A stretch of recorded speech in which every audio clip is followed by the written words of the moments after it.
మిత్రులారా, ఈరోజు మహేష్ కుమార్ గౌడ్ గారి రాష్ట్ర కాంగ్రెస్ అధ్యక్షుడుగా కావడం ఇక్కడ వచ్చినటువంటి జనంలో ఎంత ఆనందం ఉందో తెలుస్తుంది. దీనికి రాష్ట్ర హైదరాబాద్ ఇన్ఛార్జ్ రాష్ట్ర మంత్రివర్యులైనటువంటి పొన్నం ప్రభాకర్ గారు, సీతక్క గారు, కేశవరావు గారు, అదేవిధంగా శాసనసభ్యులు అందరూ, అదేవిధంగా జిల్లా అధ్యక్షుడు రోహిత్ రెడ్డి గారు, అందరికీ పేరు పేరున, అదేవిధంగా మిగతా కుల సంఘాలు, కొన్ని కుల సంఘాలు కోపం మీద ఉన్నది, అన్నంతన్నాను విలువలేదని సర్దార్ పాపన్న కనిపెట్టినటువంటి జైన్ గౌడు కోపంతో వెళ్ళిపోక కూడా చూసిన. ఏం చేయాలి? ఇంతమందితో అందరూ మాట్లాడితే ఆకలితో ఉన్నారు కాబట్టి కొంత తక్కువ చేసిన. ఏదైనా అన్ని కుల సంఘాలకు, అన్ని బీసీ సంఘాలకు నా ఉదయపూర్వక ధన్యవాదాలు. అందరూ వచ్చింది, ఇర్రెస్పెక్ట్ ఆఫ్ పొలిటికల్ అఫిలియేషన్ అందరూ వచ్చారు. వారందరికీ నా ధన్యవాదాలు చెప్తూ, మిత్రులారా, నేను కూడా రాష్ట్రంలో పిసిసి అధ్యక్షుడు చేశాను. నాకంటే ముందు చాలా మందికి తెలియదు నా హిస్టరీ. అది ముఖ్యంగా మా పొన్నం ప్రభాకర్, మహేష్ కుమార్ గౌడ్, కేశవరావు లాంటి వారికి తెలుసు. నేను ఆనాడు కేవలం నేను బీసీలే కాదు, అగ్ర కులాలు ఉన్న వాళ్ళని కూడా చేశా. టాలెంట్ని బట్టి ఆ రోజులలో రాజశేఖర్ రెడ్డి చేసింది నేనే, ఎన్ జనార్దన్ రెడ్డికి చేసి నేనే, అదేవిధంగా ఎం సత్యనారాయణ చేసిన. కానీ రేవంత్ రెడ్డికి నేను సపోర్ట్ చేయలేదు. కానీ ఆయన అయినాక సోనియా గాంధీ ఎప్పుడైతే అనౌన్స్ చేసిందో ఆ రోజు నుంచి తూచా తప్పకుండా ఆయనకు మద్దతు ఇస్తున్నా. అదేవిధంగా అంచెలంచెలుగా పెరిగినటువంటి వ్యక్తి, ఎన్ఎస్ఏ నుంచి, యూత్ కాంగ్రెస్ నుంచి, ఇవాళ వర్కింగ్ ప్రెసిడెంట్ నుంచి వచ్చినటువంటి మన మహేష్ కుమార్ గౌడ్కు పూర్తి మద్దతు ఇచ్చింది. ఎందుకంటే అప్పటికే ఇంకా తయారైంది. ఎవరు? మధు యాస్కి, ఈయన, ఇంకో ఆయన కూడా ఉన్నాడు. నేనన్నాను, ఈ పెద్ద రాష్ట్రానికి నేను అధ్యక్షుడు చేసిన ఈ లొల్లిలో ఓడుకో, ముగ్గురు నడుమ 4 ఓడు వస్తాడా లేదా? అందుగురించి నేను అవుట్ రైట్ గా మహేష్ కుమార్ గౌడ్ చేశాను. దానికి కారణం ఏంటంటే రాహుల్ గాంధీ కన్యాకుమారి నుంచి కశ్మీర్ నడిచిన తర్వాత ఆయనకు ఒక ఆలోచన వచ్చింది. ఈ దేశంలో అట్టడుగున్నాడు 10%, 90% వాళ్ళు కిందున్నారు, 10% ఎంజాయ్ చేస్తుందని రైతుల సమస్య, నిరుద్యోగ సమస్య, అంతేకాదు అట్టడుగున్న బడుగు బలైన వర్గాలకు న్యాయం చేయాలి. ఎక్స్రే అన్నాడు, జితన ఇచ్చేదారి ఉత్తి భాగీదారు అన్నప్పుడే నాకు ఆయన వేవ్ లెంత్ తెలిసిపోయింది.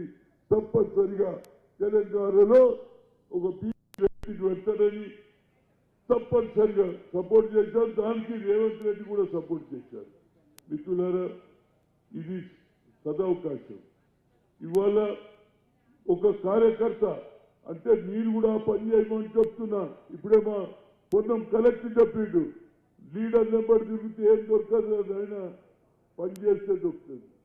ఊళ్ళో నల్ల లేదు, ఊళ్ళో కరెంట్ లేదు, నీళ్లు లేవు, రోడ్డు లేవు. ఆడ పని చేస్తే గుర్తింపు వస్తుంది. కనుక మేము కూడా యూత్ కాంగ్రెస్ లో పనిచేసిన. ఇవాళ చూసిన ఆనాటికి ఈనాటికి చాలా ఫరక్ ఉన్నది. ఆనాడు బ్యానర్ చేస్తూ 10 బ్యానర్లు అది పట్టది ఇస్తాయి. ఇప్పుడైతే ఫ్లెక్స్ పైసలు ఇవ్వగానే ఎన్ని బొమ్మలను వేసేస్తారు. కనుక అలాంటి సమయంలో ఇవాళ అయింది. కానీ నా ఉద్దేశంలో 2 కోరికలు ఉన్నాయండి. ఇవాళ కులగన జరగాలి, ఆ తర్వాతనే ఎన్నికలు జరగాలి. దానికి కారణం ఏంటంటే రేవంత్ రెడ్డి గారు మంచి ఉద్దేశంతో అసెంబ్లీలో బిల్లు పెట్టాడు. అదేవిధంగా పాస్ అయింది. 150 కోట్లు రిలీజ్ కూడా అయింది. కానీ నా పొన్నం ప్రభాకర్ తోటి, అదేవిధంగా మంత్రి ముగళ్ళు వీడున్నారు, మా సీతక్క, సీఎం గారికి తొందరగా మొదలు పెట్టుకోండి ప్లీజ్. ఇక మీరు డిలే చేస్తారనుకో ప్రజలకు, అపోజిషన్కు అడ్వాంటేజ్ అవుతుంది. మీరు చెయ్యాలని ఉన్నది, కృత నిశ్చయం ఉన్నది. అందుగురించే అసెంబ్లీలో బిల్లు పెట్టారు. కానీ మొదలు పెట్టండి రా బాబు. మొదలు పెట్టకపోతే అపోజిషన్ ఇదే, రోజు ఇదే, అన్ని కుల సంఘాలు ప్రతి దగ్గర మాట్లాడుతుంది. అదే కాకుండా నీ పైన గురుతరమైన బాధ్యత ఉన్నది. నేను ఏదైనా సూటిగా మాట్లాడతా. ఇవాళ కింది స్థాయిలో కార్యకర్తలు కొత్తగా వచ్చిన వాళ్లకు, మొదటి నుంచి 10-30 ఏళ్ల నుంచి పనిచేసిన వాళ్లకు అన్యాయం జరుగుతుంది. దాన్ని నువ్వు ప్యాచప్ చేయాలి. ఏది ఇద్దరిని కలపడానికి ప్రయత్నం చేయాలి. లేకపోతే ఏది పుట్టు పోయి చిరుకు చెట్టుకు పోయి వాన అవుతుంది. దాన్ని నువ్వు సరిదిద్దాలే. అదేవిధంగా నేను మొన్న కూడా రేవంత్ రెడ్డి ముందే చెప్పిన, మా మీద కేసులు ఉన్నాయి, ప్రతి జిల్లాలో కేసులు ఉన్నాయి. ఎవరి గురించి కొట్లాడినాం రా బాబు? మా ఇంటి గురించి కొట్లాడలే. టీఆర్ఎస్ వ్యతిరేకంగా దుర్మార్గం మీద కొట్లాడినాం. వాళ్ళని ఇమీడియట్ గా అన్ని కేసులు విత్డ్రా చేయాలి. అప్పుడే ప్రజలలో విశ్వాసం పెరుగుతుంది. అందుగురించి నేను అనేది ఏంటంటే, ముఖ్యంగా ఇవాళ నీ పైన గురుతరమైనటువంటి బాధ్యత ఉన్నది. వాస్తవాలు సీఎం గారికి చెప్పాలండి. ఇందేం జరుగుతుందో చెప్పండి. అన్నిటికంటే ముఖ్యంగా ధరణిలో ఎంత అన్యాయం జరగాలో, భూమి వాళ్ళని 1981లో ఇందిరాగాంధీ ఇచ్చింది.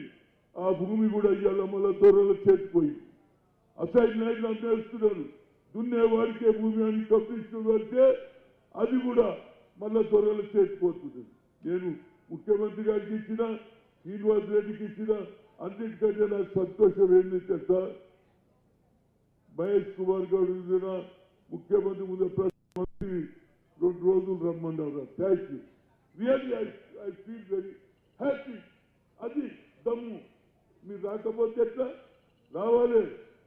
పార్టీ లేనప్పుడు, పవర్ లేనప్పుడు గాంధీ బాబు వస్తారో ఏది పవర్ లేదు. పవర్ రాగానే ఎవరి ఇంటికాడే దుఃఖం అమ్మ పంచాయతీ. నేను చాలాసార్లు చూసిన, రాజశేఖర్ చూసిన, అజయ్ చూసిన, వీళ్ళందరూ చూసిన. ప్రతి పార్టీకి వస్తే వాళ్ళ బాధ